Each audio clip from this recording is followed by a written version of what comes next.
Welcome back to Nerd Safari. I am Simon, your Mustang nerd, and this is my first and only Ford Mustang, a 2002 Mustang GT convertible. Everything I learned about working on that car, I learned from YouTube. Thank you, YouTube. And I'm going to share with you today my top 5 mods that did not go so well, most of which I assumed were going to be easy and I hit some rookie mistake on. Hopefully I can avoid you making the same mistake. I bought this car pretty cheap, and one of the reasons was the roof leaked like a sieve. It was full of holes. You could see where the previous owner had tried to repair it. So I had to replace the roof. There was no question about that. Now, Ford dealers charge a couple of $1,000s to replace a roof. That was way outside of my budget. However, I noticed a roof on Amazon for $165 and a video telling you how to install that roof. And I went ahead and bought it. I will confess that when the roof arrived, I'm looking at this piece of material thinking, this is a really, really big job. So I did nothing with that roof for almost a year before I finally took the plunge. Now, first up, the video I followed made it look easy. It was not. It was a huge job. It took me around 20 hours over a weekend with a heat wave, and I was plagued with problems. Worst of all were the bolts in the trunk that actually attached the convertible roof. Some of mine had sheared off, they had no thread, some were almost impossible to actually undo. So I ended up constantly fighting with these things, trying different workarounds to get them off, and with some I just had to work around them and not take them off at all. I would say the roof is done. It looks pretty good to me. There are a couple of things about it that are still not quite right that I want to go back and revisit. And it leaks a little bit, particularly behind the driver's side seat. There's just something about the way it attaches to the window which is not quite flush, and you get a dribble of water come in. Not the end of the world, but not what I was hoping for. But hey, it does look much, much better than the original. It's mostly watertight, and for those days when it's really going to rain, I can just put a cheap car cover over it. It's really not that big a deal. Now, if you watched my first video about my successful Mustang mods, you saw that I loved some tail lights from Spec D that I installed. So that gave me some confidence to give Spec D another try, and they had some LED halo headlights that I really liked the look of. I bought the lights from Amazon, and a few of the Amazon reviewers were talking about how the seal within the headlights was a little weak and would fall apart. So I knew that was going to be the case. I resealed the headlights as soon as I got them. Really not that big a deal at all.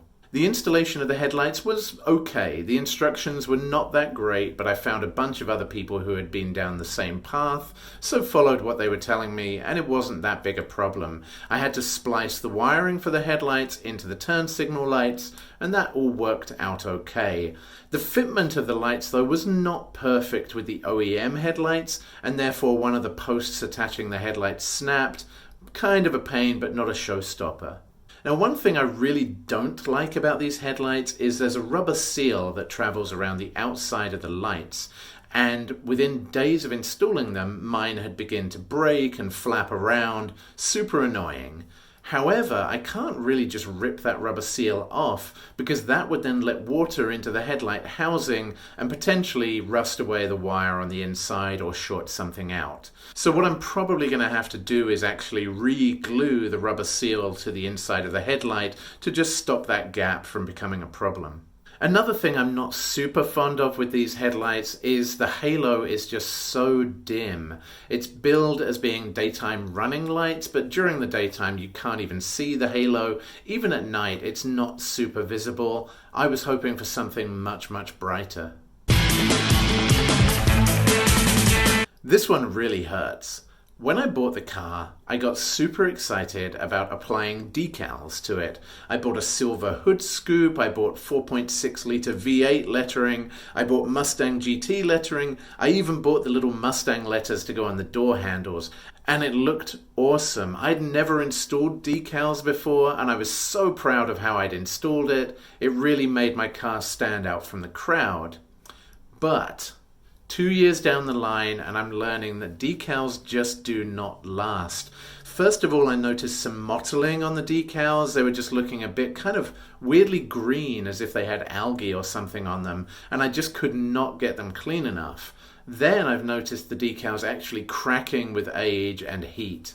So unfortunately, those decals are going to have to go and or be replaced eventually, and I'm kind of wishing I'd never installed them in the first place, because I know getting them off without damaging the paintwork is going to be a little painful. But hey, they still look really, really good from a distance, and people tell me how awesome my car looks, so I can't complain too much right now.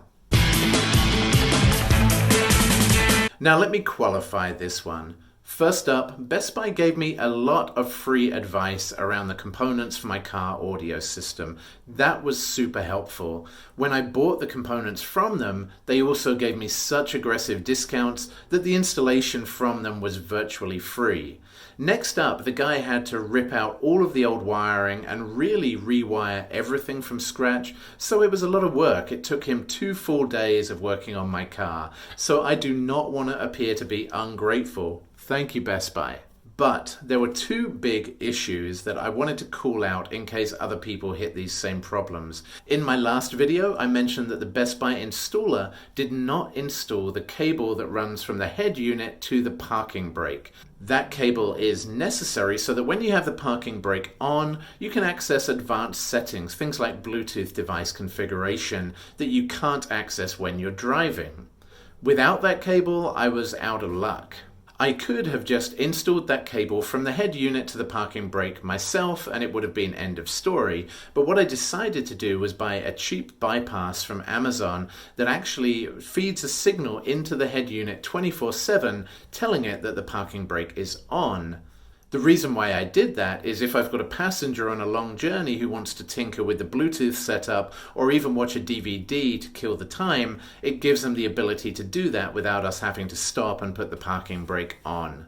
The other major problem that I did have with the Best Buy installation, which was more of a rookie mistake, was that although they had grounded the kicker amplifier by connecting the negative cable to the car chassis, the point where they'd connected it was not clean. So therefore, when I went back and checked it later, I could see that the ground wire had been sparking. It was really oxidized on the cable itself.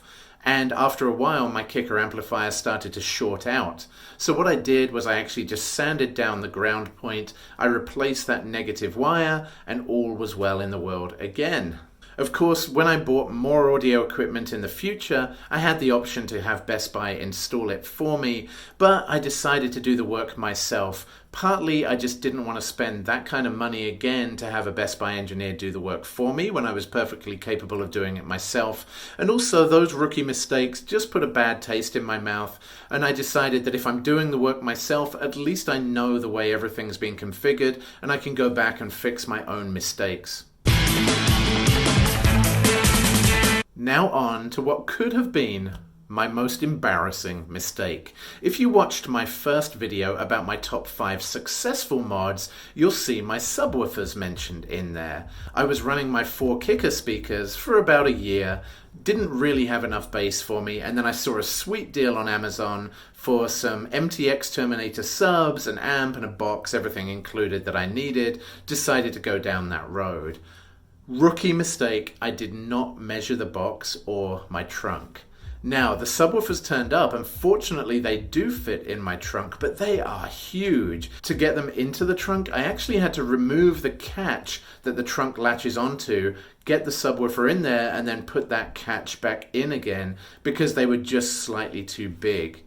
Now, it's not the end of the world. I can shave down that box. Even just 1/4 of an inch will probably give me enough breathing space that I can slide those subs further into the trunk and things will be well. But right now, if I did have a flat tire, it would be a real pain to remove that latch that holds the trunk closed, get the subs out of the way, get the tire out, and so on and so forth. So I really do need to trim that box down. Kinda wish I'd measured it and bought a slightly smaller one, but hey, live and learn. So there you go. In the first video I gave you my 5 successful Mustang easy mods for new owners like myself.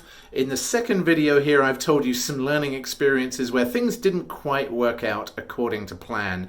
Next time I'm going to be talking you through my subwoofer installation, which was a really fun experience, so check that one out soon. Until then, peace out my friends. I am Simon, this is Nerd Safari. Have a good one.